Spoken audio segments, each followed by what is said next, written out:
નમસ્કાર મિત્રો દેશ અને દુનિયાના સુપરફાસ્ટ સમાચારમાં તમારું સ્વાગત છે।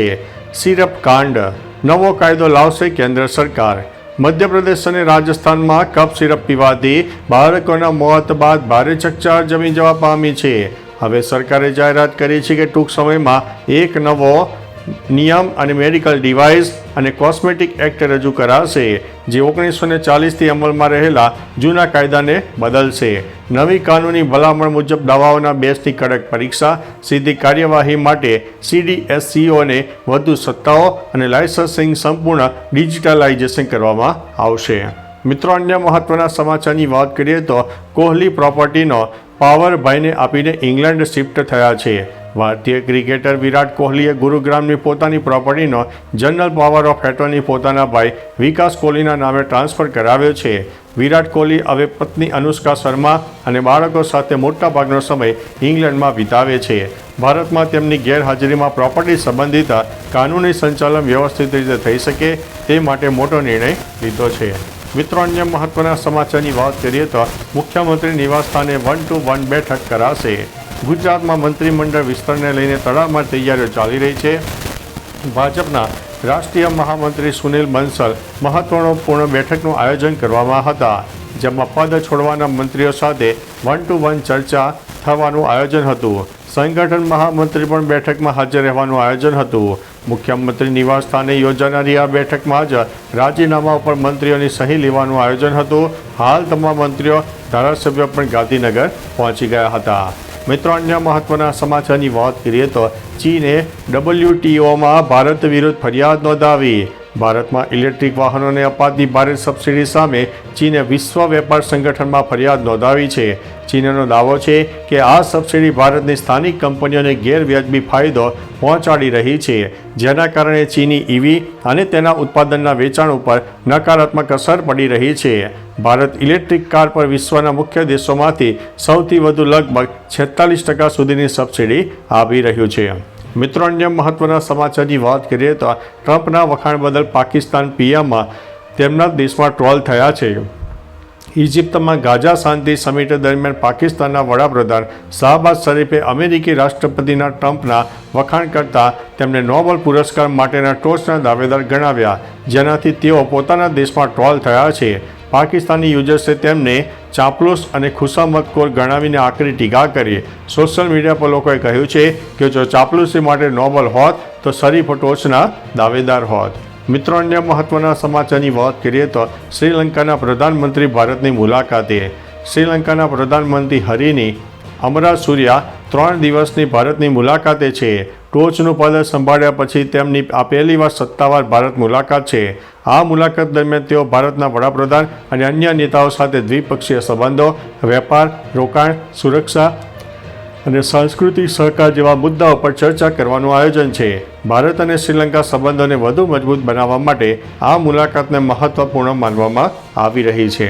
મિત્રો, અન્ય મહત્વના સમાચારની વાત કરીએ તો પાકિસ્તાનની કાબુલ ઉપર એર સ્ટ્રાઇક। પાકિસ્તાન દ્વારા અફઘાનિસ્તાનના કાબુલ પર એર સ્ટ્રાઇક કરવામાં આવી છે, જેમાં અનેક ઇમારતોને નુકસાન થયું હોવાનું જાણવામાં આવી રહ્યું છે।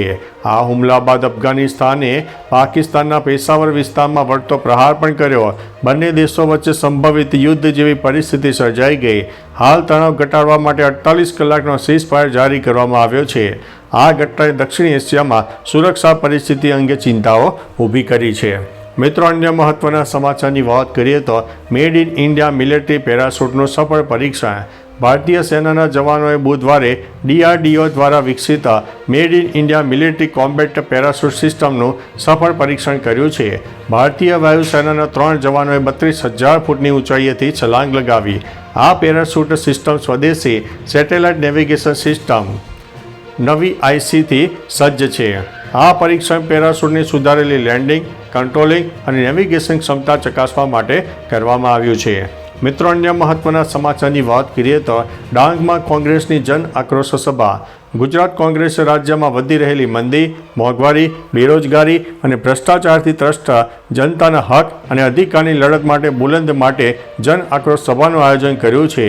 આ સભા ગુરુવારે 16 ઓક્ટોબર 2025ના રોજ સવારે 11 કલાકે ડાંગના રંગ ઉપવન ખાતે યોજાવાની હતી।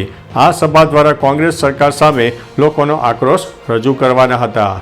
મિત્રો, અન્ય મહત્વના સમાચારની વાત કરીએ તો આ મુસ્લિમ એક્ટર પ્રેમાનંદ મહારાજને આપવા માગે છે કિડની. સંત પ્રેમાનંદજી મહારાજના સ્વાસ્થ્ય અંગે ચાલી રહેલી ચર્ચાઓ વિશે અભિનેતા એજાઝ ખાને તેમને પોતાની કિડની દાન કરવાની ઈચ્છા વ્યક્ત કરી છે.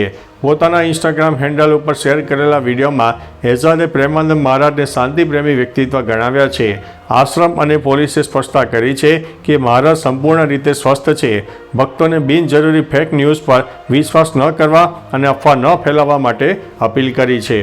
મિત્રો, અન્ય મહત્વના સમાચારની વાત કરીએ તો પોલીસે રેશમા પટેલને અનશન માટે ન જવા દીધા.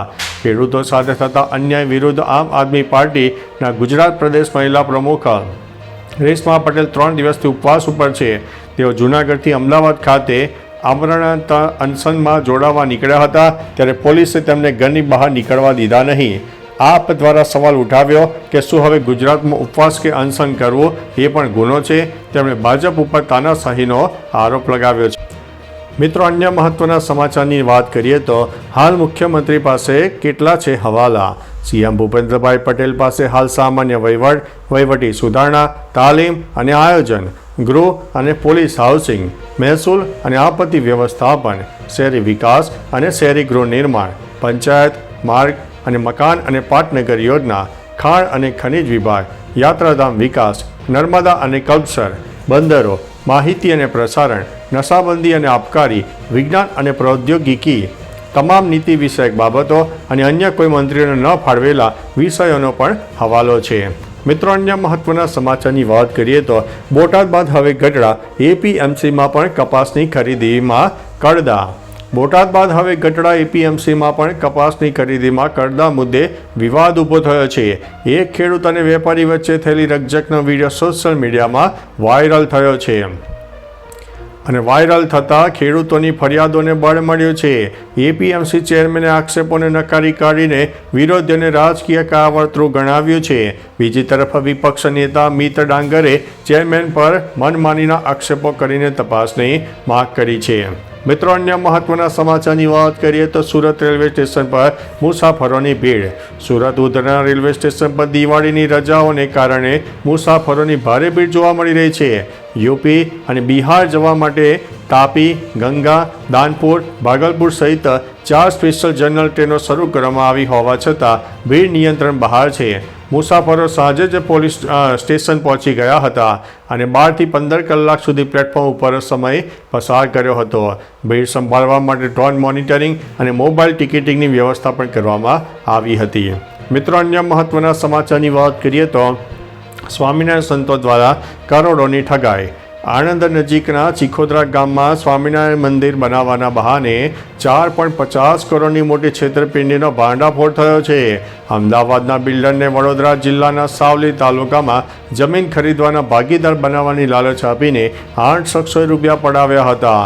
દેવપ્રકાશ ઉર્ફે ડીપી સ્વામી અને વેદપ્રકાશ ઉર્ફે વીપી સ્વામી સહિત 8 લોકો સામે આણંદ ગ્રામ્ય પોલીસ મથકે ગુનો નોંધાયો છે. પોલીસ અને સાયબર ક્રાઇમ વિભાગે તપાસ શરૂ કરી છે. તો ચાલો મિત્રો, ફરીથી દેશ અને દુનિયાના સુપરફાસ્ટ સમાચાર લઈને મળતા રહીશો. ત્યાં સુધી અમને રજા આપશો. નમસ્તે.